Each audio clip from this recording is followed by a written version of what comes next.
once again good morning to all of you on my this channel। कैसे हैं आप सब लोग।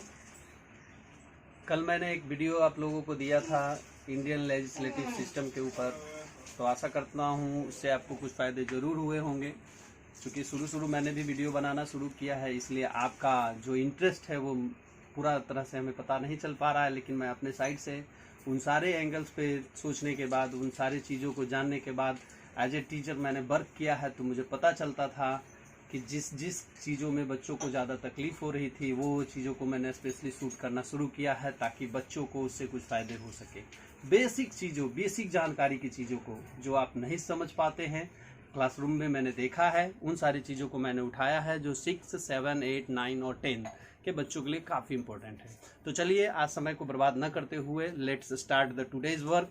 सबसे पहले मैं आपसे एक क्वेश्चन करना चाहता हूं कि कल मैंने लेजिस्लेटिव सिस्टम के ऊपर जो डाला था वीडियो, उसमें एक क्वेश्चन किया था कि which is the fourth pillar on which our democracy stands, यानी वो क्वेश्चन कि हमारे लोकतंत्र की चौथी स्तंभ के रूप में वो कौन सी चीज़ है जो हमारे लोकतंत्र को टिकाए हुए है यहाँ भारत में सफल बनाने हेतु। तो मैं उसका आंसर मैं बोला था कि कमेंट बॉक्स में भी देना है, बहुत सारे बच्चों ने नहीं दिया है, तो मैं बता दूं वो फोर्थ पिलर है मीडिया। मीडिया का एक अहम रोल होता है हमारे लाइफ में, हमारे इस लोकतंत्र को सफल बनाने में। आज हमारे पास जो भी तरह की न्यूज़ आ रहे हैं, जो भी तरह की इंफॉर्मेशंस आ रहे हैं, वो सब मीडिया का ही रोल है। आज से अगर 15 साल पहले देखा जाए तो ये मीडिया यहाँ इतने रूप में वृहत नहीं थी, जिसके कारण बहुत सारी चीज़ें हम लोगों को नहीं मिल पाई, लेकिन आज बहुत अच्छी चीज़ें हमारे सामने हैं। तो चलिए आज का काम मैं शुरू कर रहा हूँ उसी लोकतंत्र के ऊपर आधारित थर्ड पार्ट में देने जा रहा हूँ। उसका वो विंग्स का थर्ड सिस्टम के बारे में बताने जा रहा हूँ, जिसे हम लोग जुडिशियरी के नाम से जानते हैं। देखिए ऑलरेडी मैंने यहाँ पे बोर्ड पे लिखा है इंडियन जुडिशियरी सिस्टम के बारे में आज हम लोग जानेंगे, यानी उस न्याय तंत्र के बारे में जिस पे पूरा भारत आज डिपेंड कर रहा है। पूरे भारत की जनता जो है इस तंत्र से वाकिफ है, वो अच्छी तरह से जान रही है ये तंत्र कितना इम्पोर्टेंट होता है। ये वो स्थान होता है जहाँ हमें न्याय मिलती है। हमारे ऊपर होने वाले अत्याचार, किसी भी तरह का शोषण, किसी भी तरह का कोई भी अगर गलत कर्म हमारे साथ होते हैं किसी के द्वारा, अगर शक्ति वालों के द्वारा या अन्य लोगों के द्वारा, तो हम इस तंत्र के ही चौखट पे पहुंचते हैं। तो इसे अपने जीवन में जानना आई थिंक बच्चों के लिए बहुत ज़रूरी है, उसे जान लीजिए। तो आज हम लोग जुडिशियरी सिस्टम की बात करेंगे। तो Indian judiciary system already divided into 3 wings called supreme court, high court and another one is the district courts. लेकिन डिस्ट्रिक्ट कोर्ट्स बहुत छोटे लेवल का कोर्ट होता है, जिसे स्पेशली हाई कोर्ट ही लीड डाउन करता है, इसलिए मैं उस कोर्ट के बारे में यहाँ ज़्यादा चर्चा नहीं करूँगा। और आज मैं यहाँ स्पेशली आपसे जो चर्चा करने जा रहा हूँ वो है सुप्रीम कोर्ट और हाई कोर्ट्स। इन दोनों का कॉम्प्रिहेंसिव स्टडी हम लोग यहाँ पे करेंगे। As it the name it is defined that Supreme Court is the superior court of India. देखिए नाम से ही पता चल रहा है, सुप्रीम कोर्ट इंडिया का एक सुपीरियर कोर्ट होता है। ये वो कोर्ट होता है जहाँ पे बहुत बड़े बड़े फैसले लिए जाते हैं। तो आज हम लोग देखेंगे सुप्रीम कोर्ट के बारे में और हाई कोर्ट के बारे में स्पेशली। तो सुप्रीम कोर्ट को हिंदी में हम लोग सर्वोच्च न्यायालय कहते हैं, और हमारे इंडियन कॉन्स्टिट्यूशन में according to the article number 124 एक ऐसा विधान बनाया गया है, इसकी चर्चा हुई है कि भारत का एक सर्वोच्च न्यायालय होगा। वो सर्वोच्च न्यायालय जहाँ पे इस देश का सबसे बड़ा न्यायालय के रूप में उसकी प्रख्याति की जाएगी। तो सबसे पहले मैं बता दूं कि our Supreme Court is establish first in 1774। Calcutta में वो एस्टैब्लिश किया गया था, वही आगे चल के 1935 में दिल्ली शिफ्ट कर दिया गया। ये देख लीजिए गौर से, ये दिल्ली में शिफ्ट हो गया। ये नंबर ऑफ सुप्रीम कोर्ट अपने पूरे कंट्री में अगर हम लोग देखें तो सिर्फ और सिर्फ एक ही हाई सुप्रीम कोर्ट होते हैं, हमारे देश में होंगे सभी जगह। फिर अगर वहीं पे बात करते हैं हम हाई कोर्ट की, अगर तो यहाँ पे आर्टिकल गौर कीजिएगा इस चीज़ पे, सुप्रीम कोर्ट का फॉर्मेशन आर्टिकल 124 में दिखाया गया है और हाई कोर्ट का फॉर्मेशन आर्टिकल 214 में दिखाया गया है इंडियन कॉन्स्टिट्यूशन में। अगर बात करते हैं इस्टेब्लिशमेंट की, तो यहाँ तो मैंने आपको बता दिया कि कलकत्ता और thereafter Delhi it is shifted and explained established. लेकिन अगर हाई कोर्ट की बात करें तो सबसे पहला हाई कोर्ट 1861 में कलकत्ता में खोला गया था, और उसके बाद महाराष्ट्र, बॉम्बे, ये दोनों हाई कोर्ट जो है सबसे पुराने हाई कोर्ट्स हैं हमारे देश के।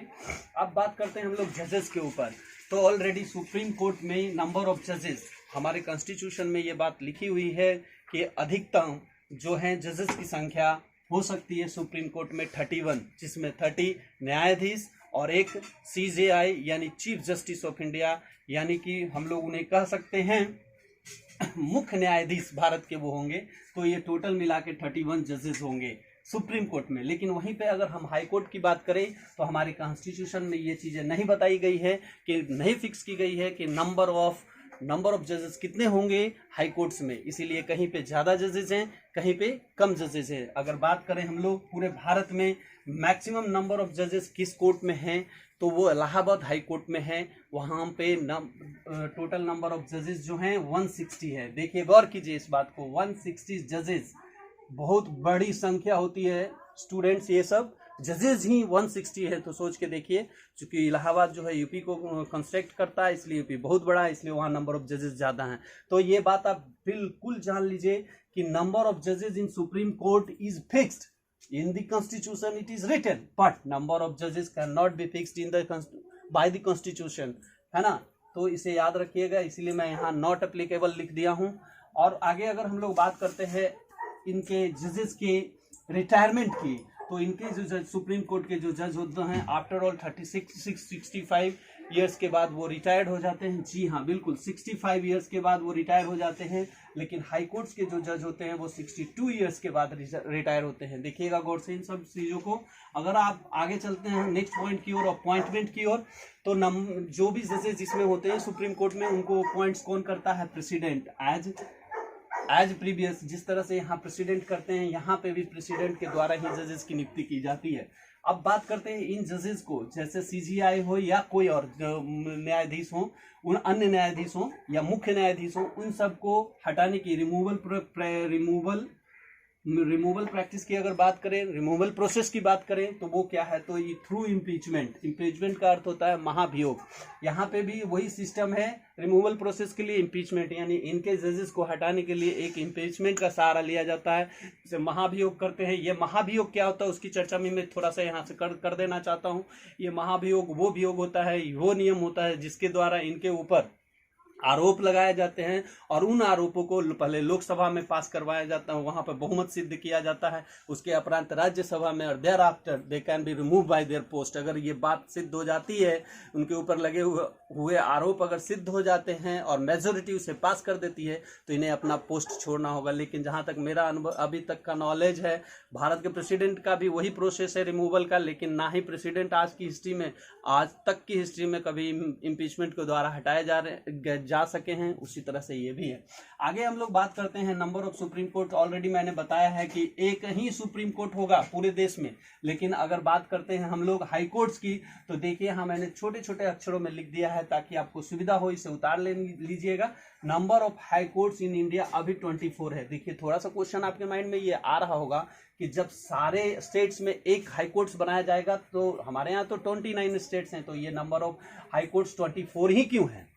ऐसा प्रश्न आ सकता है आपको मन में। लेकिन इस चीज़ को याद रखिएगा कि बहुत ऐसे हाई कोर्ट्स हैं जो बहुत सारे दूसरे जगह का भी जो कार्य है उनको देखा करते हैं। जैसे बात कर रहे हैं हम लोग बम्बई हाई कोर्ट की, तो वो गोवा, महाराष्ट्र, दादर एंड नागर हवेली, इन सारी जगहों के सभी जगह के समस्याओं का निपटारा करता है। तो इस तरह से नंबर ऑफ जजेस जो है, नंबर ऑफ हाई कोर्ट्स जो है वो 24 है total all over the India.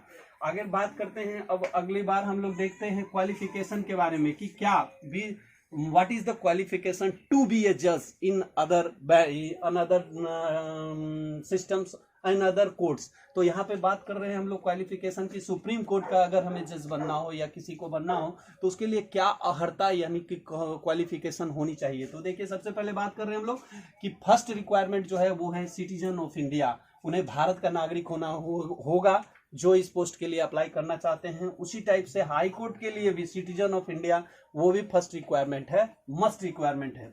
आगे बात करते हैं, तो यहाँ के जज, सुप्रीम कोर्ट का जज बनने के लिए पहले 5 ईयर्स का कहीं पे जज बनने का ये, और 10 ईयर का एडवोकेट होने का एक्सपीरियंस चाहिए। देखिए इसको याद रखिएगा, ये एक्सपीरियंस खोजता है। 5 ईयर्स जज, एज ए जज आपने कहीं काम किया हो, या 10 ईयर्स एज ए एडवोकेट आपने कहीं प्रैक्टिस किया हो, तभी आप सर्वोच्च न्यायालय के न्यायाधीश या मुख्य न्यायाधीश के लिए अप्लाई कर सकते हैं।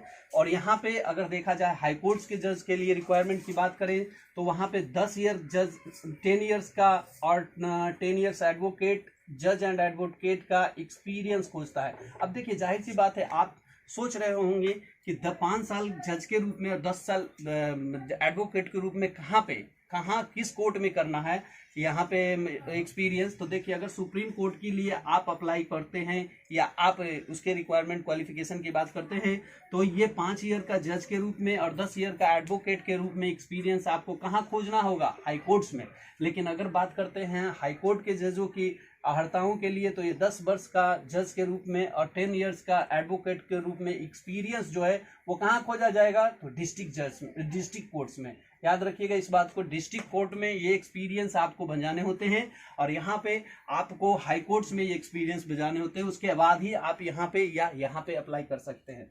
देखिए, एक और भी अर्हता है, वो है must be jurist in the eyes of the president. जो यहाँ पे कैंडिडेट है जो जज बनना चाहते हैं, उन्हें must be jurist in the eyes of president, उनकी नज़र में आपको आना होता है। एक अच्छा न्यायवादी के रूप में आपको वो जानने चाहिए वो, लेकिन यहाँ पे वैसा कोई रिक्वायरमेंट नहीं है। अगर बात करते हैं तो आफ्टर रिक्वायरमेंट द जज of the supreme court can not practice any places, और वही चीज जो है बिल्कुल उनके लिए भी लागू होता है कि वो भी कहीं प्रैक्टिस नहीं कर सकते हैं आफ्टर रिटायरमेंट। तो इस तरह से मैंने आपको एक जुडिशियरी सिस्टम के बारे में बहुत छोटी सी बातें आपको कही है। ऐसे तो ये सारी चीज़ें आपको बुक्स में कहीं भी मिल जाएगी, लेकिन मैंने एक नया अंदाज में आपके सामने इस चीज़ को पेश किया है ताकि आप इसमें थोड़ा इंटरेस्टेड हो जाएं और इसकी जानकारी और भी लें। देखिए, छोटा सा कोर्ट और भी है जिसे हम लोग बोलते हैं डिस्ट्रिक्ट कोर्ट। उसकी चर्चा मैंने यहाँ बिल्कुल नहीं की है। वो मैं इसलिए नहीं किया हूँ क्योंकि इन दोनों कोर्ट्स के बारे में ज़्यादातर क्वेश्चंस आते हैं। वो कोर्ट्स ऑलरेडी आपको भी पढ़ने चाहिए, उस कोर्ट्स के बारे में भी आप पढ़िए। और अगर आपको उस कोर्ट के बारे में भी ज़्यादा समस्या आएगी तो कमेंट बॉक्स में हमें ज़रूर बोलिएगा ताकि मैं उसे भी वीडियो के रूप में आपके सामने ला सकूं। तब तक, जब तक लॉकडाउन है, अपने अंदर की सारी क्वालिटी को इम्प्रूव करते रहिए और हमारे इस चैनल पे बने रहिएगा। और अगर ये वीडियो अच्छा लगता है तो इस वीडियो को लाइक एंड शेयर करना बिल्कुल नहीं भूलिएगा। Okay, thank you.